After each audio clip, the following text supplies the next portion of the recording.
कल हम लोगों ने यहाँ पे इसका शुभारंभ किया, समाजवादी पार्टी ने उसका विरोध किया है और मुझे लगता है कि प्रोसीडिंग का हिस्सा होना चाहिए। इनको समाज के सामने एक्सपोज करना चाहिए। अपने बच्चों को ये लोग पढ़ाएंगे इंग्लिश स्कूलों में और दूसरे के बच्चे के लिए अगर वो सुविधा सरकार देना चाहते हो, कहते नहीं उर्दू पढ़ाओ इसको, यानी उसको मौलवी बनाना चाहते हैं, कठपुल्ला पर जोड़ते इसको ले जाना चाहते हैं। ये नहीं चल सकता। अभी आज से थोड़े दिन पहले उत्तर प्रदेश के चीफ मिनिस्टर ने उत्तर प्रदेश की असेंबली में ये कहा कि उर्दू पढ़ना कठमुल्लाओं की तरह मौलाना बनाना की बात है, साइंटिस्ट नहीं बनते। अब जाहिर है उत्तर प्रदेश के मुख्यमंत्री को तो उर्दू नहीं आती, मगर वो साइंटिस्ट क्यों नहीं बने, उसका जवाब वही दे सकते हैं। उत्तर प्रदेश के मुख्यमंत्री ने कहा कि उर्दू पढ़ने से कठमुल्ले बनते हैं। अब उत्तर प्रदेश के मुख्यमंत्री के जो बुजुर्ग थे या जिस आइडियोलॉजी से वो आती हैं, उनके किसी भी शख्स ने इस मुल्क की आजादी में हिस्सा नहीं लिया। ये गोरखपुर से आते हैं और उसी गोरखपुर से रघुपति साहेब फराख भी आते हैं। फराख गोरखपुरी उर्दू का एक बहुत बड़ा शायर था, मुसलमान नहीं था। अगर शायद असेंबली में कोई उठ के बोल देता मुख्यमंत्री को, तो मुख्यमंत्री बोलते नहीं नहीं उन्हें भी कठमुल्ला है।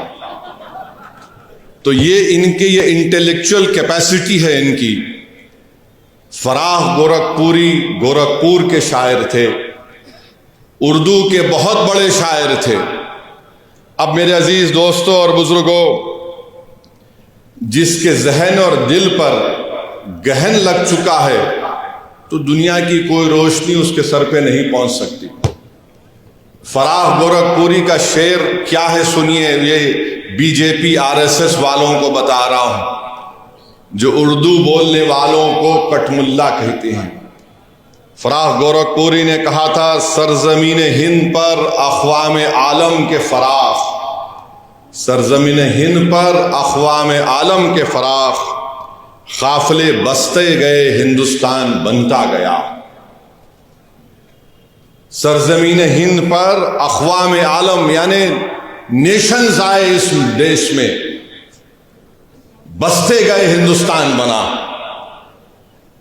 अब ये जो आर्ग्यूमेंट इनका आरएसएस का है कि नहीं ये बाहर से आए, तुम भी बाहर से आए, जितने आर्यंस है बाहर से आए, अगर ओरिजिनल है तो द्रविडियन और ट्राइबल लोग हैं। फराख गोरखपुरी ने सच्चाई को बयान कर दिया। अब इनको नफरत इतनी उर्दू से है कि इनको शायद ये भी नहीं मालूम होगा कि हसरत मोहानी ने कलकत्ता में अंग्रेज लीडर कौन था, मॉन्टेग्यू के खिलाफ हसरत मोहानी ने नारा लगाया था। क्या नारा लगाया था? इनकलाब जिंदाबाद, इनकलाब जिंदाबाद। अब शायद इनको यह भी नहीं मालूम होगा कि सुभाष चंद्र बोस, नरेंद्र मोदी उनका स्टैचू लगाए दिल्ली में। अब नरेंद्र मोदी इनको छोड़ दिए, तुम जरा ये बोलते रहो। सुभाष चंद्र बोस जो आजाद हिंद फौज बनाए थे, उसका नारा क्या था? इत्तेहाद, एतेमाद और कुर्बानी।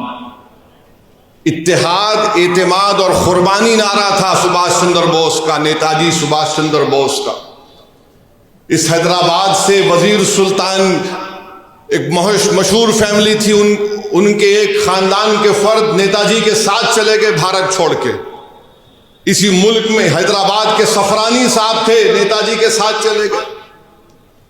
ये नहीं मालूम शायद मुख्यमंत्री को, तो यहां हैदराबाद से हम मुख्यमंत्री को ज्ञान दे रहे।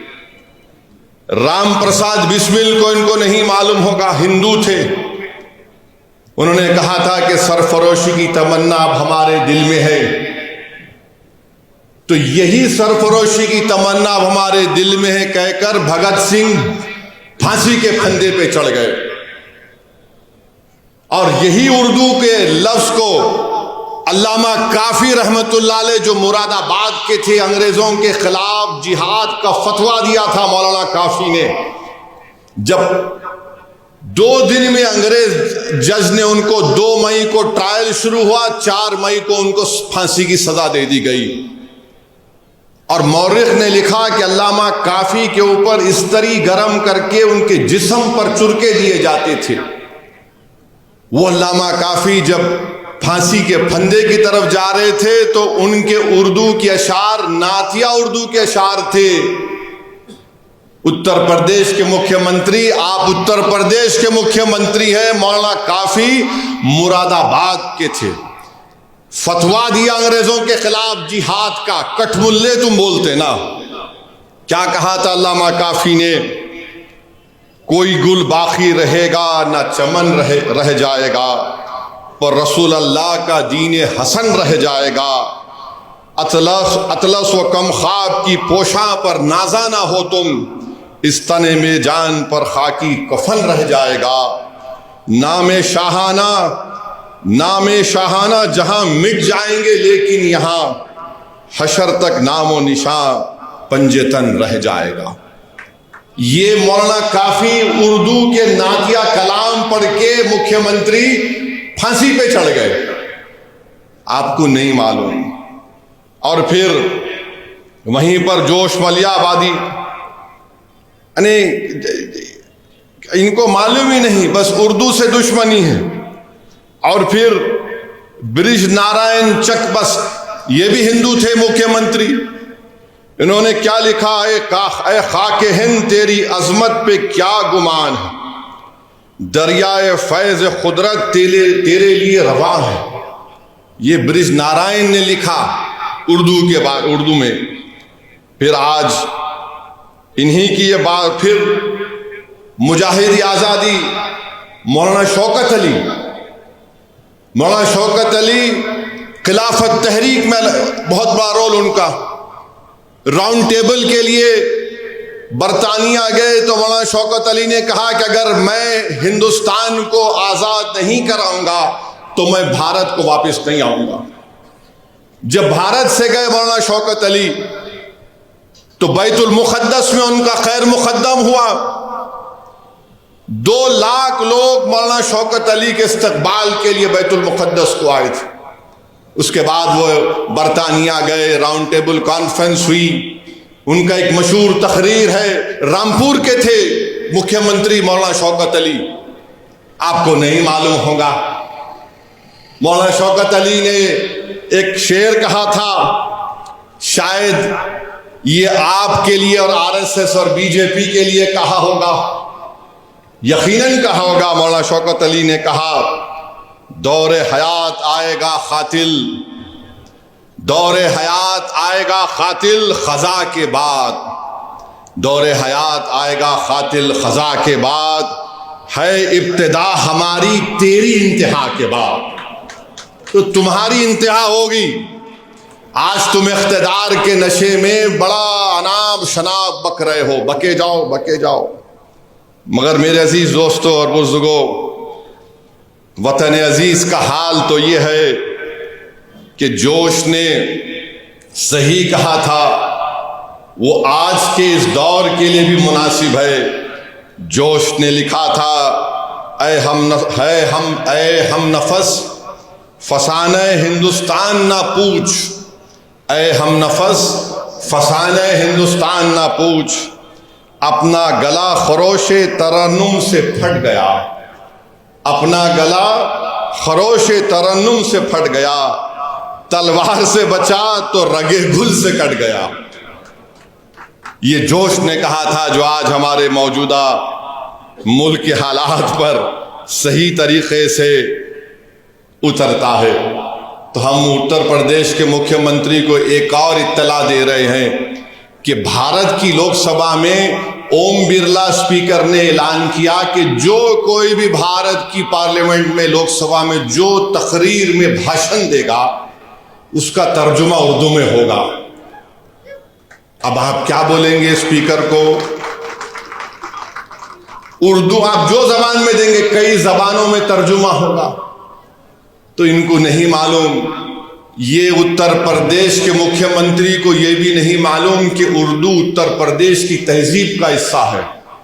ये उत्तर प्रदेश और आरएसएस बीजेपी के लोगों को नहीं मालूम कि उर्दू को कॉन्स्टिट्यूशन का प्रोटेक्शन है, आइन की हिफाजत उसको मिलती है दीगर जबानों की तरह। उत्तर प्रदेश और मोदी को नहीं मालूम कि हर मुसलमान ही उर्दू नहीं बोलता, बल्कि ये मुसलमानों की जबान नहीं है, ये इस देश की आजादी की जबान रही है, ये इस मुल्क की जबान है। अब आप चले जाइए, नवायत मुसलमान है, कर्नाटका में उर्दू नहीं बोलते, कम बोलते। केरला चले जाइए, मोपिला अलग जबान बोलते, मलयाली बोलते। तमिल लोग तमिल बोलते, मुसलमान। कर्नाटका के इंटीरियर में चले जाइए, कन्नड़ी बोलते हैं। महाराष्ट्र में जाइए, वो उर्दू भी बोलते, मराठी भी बोलते। गुजरात के मुसलमान हैं, गुजराती भी बोलते, उर्दू भी बोल देते। अरे इस देश की खूबसूरती ये है,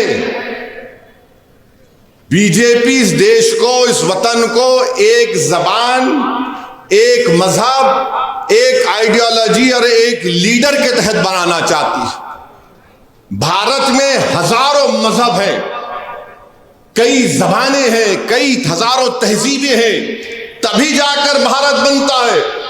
इसीलिए फराग गोरखपुरी ने कहा थे, अक़वाम आलम का लफ्ज इस्तेमाल किया था।